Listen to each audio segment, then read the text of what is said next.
PoK यानी पाकिस्तान के कब्जे वाला कश्मीर, जहां पाकिस्तानी आर्मी की फ्रंटियर कोर और रेंजर सेना की लामबंदी को लेकर बड़े पैमाने पर विरोध प्रदर्शन शुरू हो गए। दरअसल जेएएसी ने अपनी मांगों को लेकर 11 मई को पीओके के मुजफ्फराबाद में एक प्रोटेस्ट मार्च निकालने का ऐलान किया है।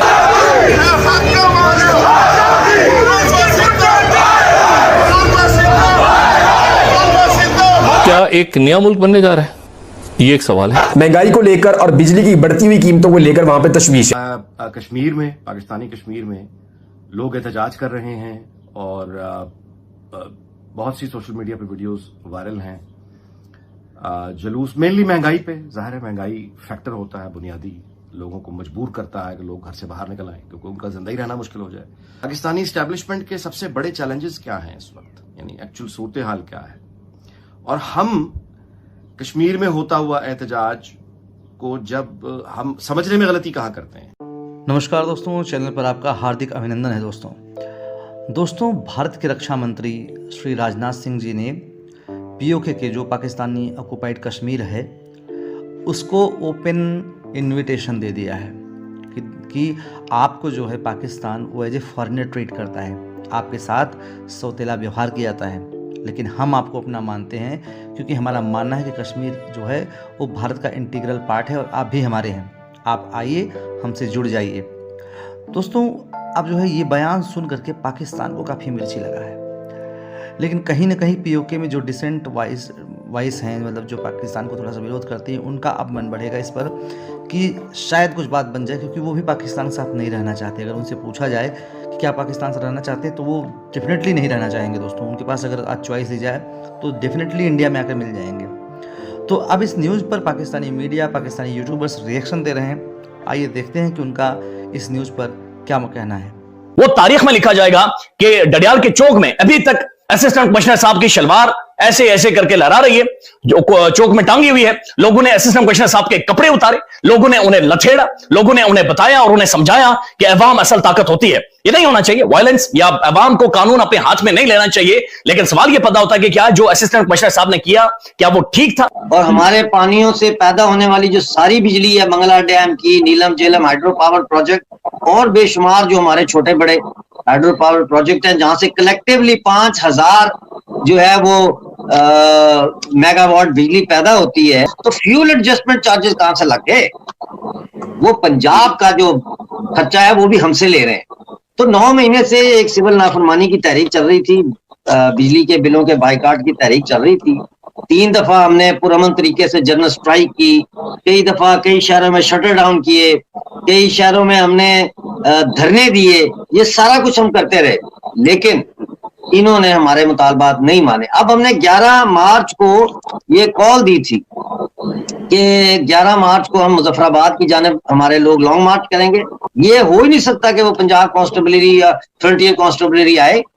ऐसे ही है ना जैसे इंडिया में कोई हंगामा हो जाए तो श्रीलंका की पुलिस आ जाए, ऐसा हुआ कभी? तो फिर इन्होंने ये पुलिस, जब पंजाब पुलिस का ऐलान हुआ कि फ्रंटियर कोर और पंजाब कांस्टेबलरी आएगी, ठीक है ना, तो उस वक्त जो है फिर लोगों में तैश आ गया। तो रात को इन्होंने गिरफ्तारियां की, आज सुबह जो है लोगों ने प्रोटेस्ट किया गिरफ्तारियों के खिलाफ और इन्होंने टीयर गैस फेंकी। उस टीयर गैस के नतीजे में एक स्कूल की बच्चियां जो है वो मुतासिर हुई। महंगाई को लेकर और बिजली की बढ़ती हुई कीमतों को लेकर वहां पे तशवीश है।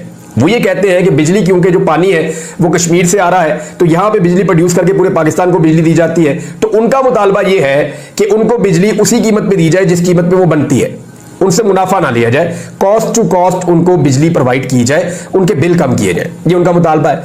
इसी तरह वो आटे के बारे में, गंदम के बारे में, दीगर चीज़ों के बारे में भी अपने मुतालबात करते हैं वहाँ के लोग। तो ये मुतालबात जो है वो बढ़ते चले जा रहे हैं और एहतजाज का सिलसिला भी बढ़ता चला जा रहा है। डोडियाल में जो है वो असिस्टेंट कमिश्नर ने पुलिस के साथ मिलकर एहतजाज करने वालों के ऊपर कुछ लाठीचार्ज किया, कुछ आंसू गैस की वहाँ शेलिंग हुई। कश्मीर के बारे में हम बहुत सा लिटरेचर नहीं जानते, हमें स्कूल्स में नहीं पढ़ाया जाता, कॉलेजेस में नहीं पढ़ाया जाता, हमारे मीडिया पे कोई ज्यादा बात नहीं होती। ये सिर्फ जो संजीदा तालिब इल्म हैं या जिनका शौक है या जिनका प्रोफेशन है, यानी प्रोफेसर वगैरह या जो तालिब इल्म होते हैं तारीख के, वो अपने तौर पे तहकीक करते रहते हैं, तो उनके सामने बहुत सारी चीजें आ जाती हैं मुख्तलिफ एंगल, लेकिन आम तौर पे चीजें लोग लाइलम होते हैं। तो कश्मीर की हम सिर्फ एक वर्जन से वाकिफ हैं, जो जाहिर है कि हमारा वर्जन है। कश्मीर पर एक पाकिस्तान टेलीविजन ने सीरियल किया, विसाल उसका नाम था, मैं भी उसमें साथ गया। तो 12-13 दिन मुजफ्फराबाद, चकार और आगे मुख्तलिफ इलाकों में वो मुझे इत्तफाक हुआ रहने का। और फिर जो ओरिजिनल मुजाहिदीन थे उनमें से बहुत से लोगों का, यानी उनसे मिलने का इत्तफाक हुआ, वहां से जो खानदान आए थे उनसे मिलने का इत्तफाक हुआ। काफी महफिलें वगैरह दिन रात मेरा साथ रहा। और पहली दफा मेरे सामने एक नया नुक्ता नजर लोगों का आया, जो एक्चुअली फाइटर भी थे, मुजाहिदीन भी थे, कश्मीर की आजादी के हामी भी थे।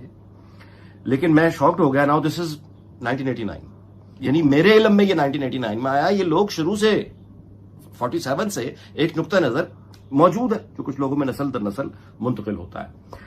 अच्छा, यही मामला बरतानिया, कनाडा, अमेरिका, यूरोप, यानी जब मैं लंदन जाके रहना शुरू हुआ तो वहां मुझे हैरत हुई शुरू में। लेकिन वहां भी जो अगर आप देखें, जो मिसाल के तौर पे तकरीबात होती हैं, कश्मीरियों की रैलीज निकलती हैं, या कोई और कश्मीर भारत के हवाले से कोई एहतजाज की रैली निकले, तो उस पर जो इश्तिहार या कंपेन होती है वो होती है पाकिस्तानी और कश्मीरी भाई।